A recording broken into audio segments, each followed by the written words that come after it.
नमस्कार दोस्तों, कैसे हैं आप सब लोग। उम्मीद है बेहतर होंगे। तो स्वागत है आपका हमारे YouTube चैनल एक समय की बात में।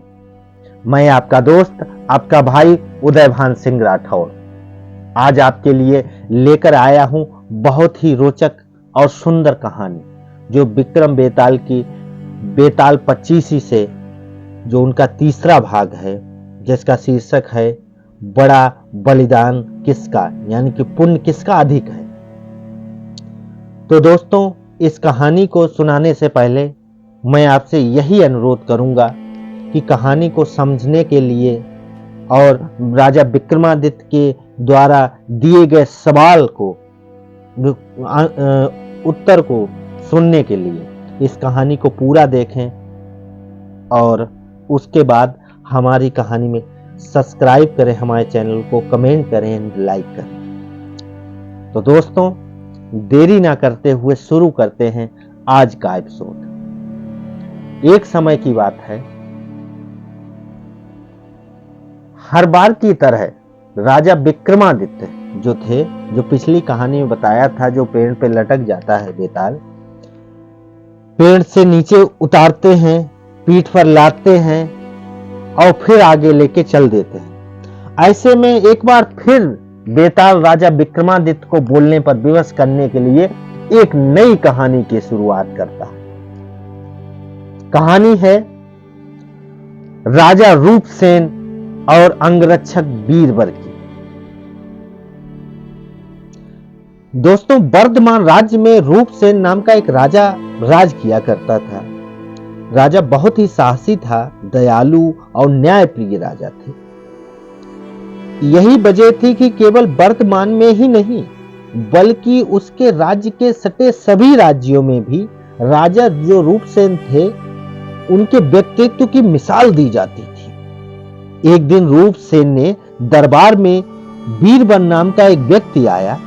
जब राजा ने उसके आने की वजह पूछी तो बीरबल बोला, मुझे नौकरी चाहिए महाराज, मैं अंगरक्षक के तौर पर आपकी सेवा करना चाहता हूं, ये मेरा भाव है। बीरबल की ये बात सुनकर राजा ने कहा, मैं तुम्हें अपना अंगरक्षक बना सकता हूं, लेकिन उसके लिए तुम्हें अपनी कार्य कुशलता सिद्ध करनी होगी, ताकि मैं ये तय कर सकूं कि तुम मेरे अंगरक्षक बनने लायक हो भी या नहीं हो। तो राजा की ये बात सुनकर बीरबल फौरन तैयार हो गया। उसने अपने बाहुबल के साथ साथ अपना शस्त्र कौशल भी दिखाया। बीरबल की सभी विशेषताओं को देखकर राजा वीरसेन बहुत प्रभावित हुए। राजा ने पूछा, बीरबल बताओ, अगर मैं तुम्हें अपना अंगरक्षक बनाता हूं तो तुम्हें प्रतिदिन खर्च के लिए क्या चाहिए। राजा के इस सवाल पर बीरबल बोला कि महाराज, आप मुझे 1000 तोले सोना दे देना। बीरबल का इतना कहना था कि दरबार में मौजूद सभी लोग हैरान होकर बीरबल की ओर देखने लगे। राजा रूपसेन भी बीरबल की मांग पर आश्चर्य में पड़ गए थे। हो क्यों ना हो, वेतन के रूप में बीरबल ने इतनी बड़ी रकम जो मांग ली थी। सबकी निगाहें बीरबल पे टिकी हुई थी, सभी दरबार में जितने भी लोग थे। राजा ने गंभीर होकर बीरबल से पूछा, तुम्हारे परिवार में कितने लोग हैं। बीरबल ने उत्तर दिया, कुल 4 लोग हैं महाराज, मैं, मेरी पत्नी, एक बेटा और एक बेटी।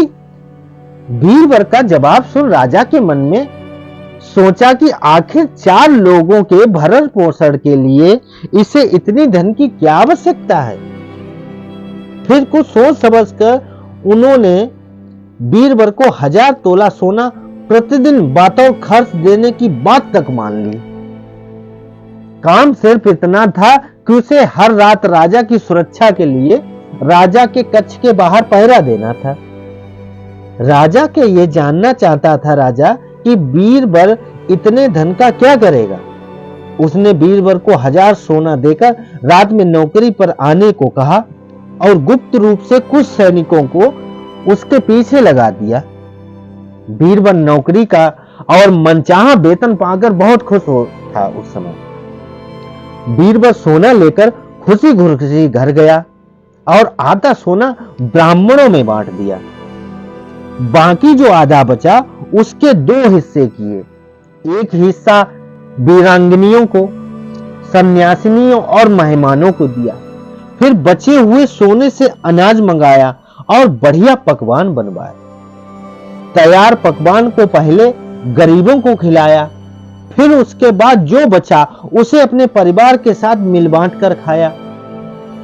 बीरबल की निगरानी कर रहे सैनिकों ने यह सारा नजारा देखकर जाकर राजा को बताया, जाके जो राजा वीरसेन थे। राजा को यह जान संतोष हुआ कि उसके द्वारा दिए गए धन को बीरबल अच्छे कामों में लगा रहा है। वह राजा को यह देखना था कि बीरबल अपने काम में कितना खरा उतरता है। बीरबल जब महल पहुंचा, राजा के कक्ष के बाहर पहरा देने लगा तो राजा सोया नहीं। राजा पूरी रात चुपके से जांच करता रहा कि बीरबल अपना काम कितनी ईमानदारी से करता है। राजा ने पाया कि बीरबल बिना पलक झपकाए पूरी मुस्तैदी से कक्ष के बाहर पहरा दे रहा था। बीरबल की ऐसी कर्तव्य निष्ठा देखकर राजा बहुत ही खुश हुआ। बीरबल प्रतिदिन इसी तरह सूरज ढलते ही महल पहुंच जाया करता था। राजा की सुरक्षा में तैनात रहता था। जब भी राजा को किसी भी चीज की जरूरत होती, बीरबल हमेशा हाजिर रहता। ऐसे ही देखते देखते कई माह गुजर गए। एक रात बहुत अजीब घटना घटी दोस्तों। राजा ने आधी रात को स्त्री की रोने बिलखने की आवाज सुनी। स्त्री की आवाज सुन राजा बहुत हैरान हुआ। राजा ने बीरबल को बुलाया और कहा, जाओ और पता लगाकर आओ कि इतनी रात में कौन रो रहा है, साथ ही उसके रोने की वजह भी मालूम करना। राजा का आदेश मिलते ही बीरबल वहां से फौरन उस स्त्री के रोने का कारण जानने के लिए निकल पड़ता है। थोड़ी दूर जाने के बाद बीरबल को एक स्त्री दिखाई दी। वह स्त्री सिर से पांव तक गहने से लदी हुई थी। वह कभी नाचती, कभी कूदती और कभी सिर पीट पीट कर रोती। ये सब देखकर बीरबल उस स्त्री के पास गया। उसने स्त्री से ऐसा करने के पीछे का कारण पूछा। बीरबल के पूछने पर स्त्री बोली, मैं राजलक्ष्मी हूं। रोती इसलिए हूं कि राजा रूपसेन की जल्दी मौत होने वाली है। उनकी कुंडली में अकाल मृत्यु लिखी है। अब उनके जैसा न्यायप्रिय कुशल राजा चला जाएगा तो मुझे किसी और के अधिकार में रहना पड़ेगा। इसी बात का मुझे बहुत दुख है। राजा की मौत की बात सुनकर बीरबल ने राजलक्ष्मी से पूछा, क्या इस मुसीबत को टालने का कोई उपाय है, नहीं है क्या? इस पर राजलक्ष्मी बोली, उपाय तो है, लेकिन क्या तू कर पाएगा? बीरबल बोला, आप मुझे उपाय बताइए, मुझसे जो भी बन पड़ेगा मैं अवश्य करूंगा। बीरबल के हामी भरते ही राजलक्ष्मी बोली, पूरब की दिशा में यहां से कुछ दूर एक देवी का मंदिर है। अगर उस मंदिर में तू देवी के चरणों में अपने बेटे की बलि देता है तो राजा पर आने वाला संकट टल जाएगा। उसके बाद राजा 100 साल तक बिना किसी तकलीफ के जीवित रहेगा और राज कर पाएगा। राजलक्ष्मी की यह बात सुन बीरबल घर की ओर चल देता है और घर पहुंचकर सब हाल अपनी पत्नी को बताता है। इतने में उसका बेटा और बेटी भी जग जाते हैं। जब बीरबल के बेटे को इस बारे में पता चलता है तो वह भी खुशी खुशी देवी के चरणों में बलि चढ़ने के लिए राजी हो जाता है। बीरबल का बेटा कहता है, सबसे पहले ये आपका आदेश, दूसरा राजा का जीवन बचा पाऊंगा, तीसरा देवी के चरणों में मृत्यु। इससे बड़ा सौभाग्य मेरे लिए और क्या हो सकता है पिताजी? आप भी चलिए, अभी चलिए, मैं आपके साथ चलता हूं। बेटे की ये बात सुन बीरबल जो था अपने पूरे परिवार के साथ लेता है और देवी के मंदिर पहुंच जाता है। मंदिर पहुंचकर बीरबल ने अपनी तलवार निकाली और ये कहते हुए, मां, ये बलि स्वीकार करो, मेरे राजा को लंबी आयु प्रदान करो। बेटे का सिर धड़ से अलग कर दिया। भाई की मौत पर बीरबल की जो पुत्री थी भी माता के चरणों में सिर पटक कर अपनी जान दे देती है। पुत्र और बेटी दोनों के मर जाने पर बीरबल की पत्नी कहती है, पुत्र और पुत्री दोनों को खोने के बाद भी जीना नहीं चाहती हूं। इतना कहते हुए बीरबल की पत्नी जो है बीरबल के हाथ से तलवार छीन अपना शीश जो है माता के चरणों में चढ़ा देती है। अब तीनों माता के यही अपनी बलि दे देते हैं। एक तरीके से देखा जाए, पत्नी की मृत्यु के बाद अब बीरबल सोचता है कि मैं अपने परिवार में अकेला रह गया हूं, तो फिर मेरे जीने का क्या फायदा। यह सोचते हुए सामने पड़ी तलवार से वह खुद को भी खत्म कर लेता है। जब इस बारे में रूपसेन को मालूम हुआ तो वह भी मंदिर पहुंचे और सारा नजारा देख बहुत दुखी हुए। उन्होंने सोचा कि मेरी जान बचाने के लिए 4 लोगों ने अपनी जिंदगियां तक गंवा दी। ऐसे में धिक्कार है मेरे राजा होने पर। ऐसे जीवन का मैं क्या करूंगा। बस यही सोचकर राजा अपनी तलवार खींच लेता है। राजा अपनी तलवार से अपनी गर्दन काटने जा ही रहा था कि तभी अचानक वहां देवी प्रकट हो जाती है और देवी कहती, राजन मैं तेरे साहस से बहुत प्रसन्न हूं। तू जो भी वर मांगेगा तुझे वह हासिल हो जाएगा। देवी की यह बात सुन राजा कहता है, देवी आप बीरबल और उसके परिवार को जिंदा कर दो। देवी तुरंत बीरबल और उसके परिवार को दोबारा जिंदा कर देती है। इतना कहकर बेताल बोला, बताओ राजा विक्रमादित्य, इन सब में सबसे बड़ा बलिदान किसका है। तो राजा विक्रमादित्य अपना उत्तर देते हैं। दोस्तों ध्यान से सुनना। राजा विक्रमादित्य कहते हैं, बेताल सबसे बड़ा बलिदान राजा का हुआ। बेताल ने पूछा, वो क्यों,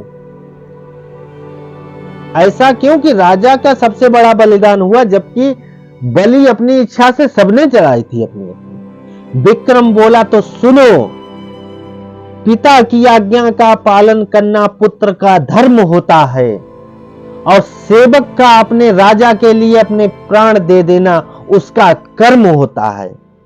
वही अगर राजा अपने सेवक के लिए अपनी जान देने को तैयार हो जाए तो वह बड़ी बात है। इसलिए राजा का बलिदान ही सबसे बड़ा हुआ।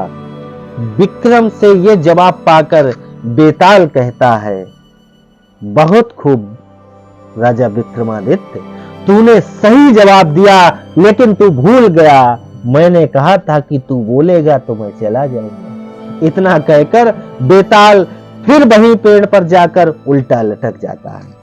तो दोस्तों इस कहानी से यही सीख मिलती है कि एक सच्चा राजा और नेता वो होता है जो अपनी प्रजा के लिए हमेशा समर्पित रहता है और उसके लिए जान की बाजी भी लगाने को तैयार रहता है। तो दोस्तों ये बेताल 25 कहानी का तीसरा भाग आज समाप्त होता है और इसी के साथ इस एपिसोड को समाप्त करते हैं। दोस्तों हमारे द्वारा सुनाई गई ये कहानी आपको कैसी लगी, आपको कैसा महसूस हुआ, तो प्लीज मुझे कमेंट करके जरूर से जरूर बताएं। तो दोस्तों इसी के साथ आपसे विदा लेंगे। मैं आपका दोस्त उदयभान सिंह राठौर। मिलते हैं नई कहानी के साथ नए एपिसोड में। जय भारत, जय हिंद।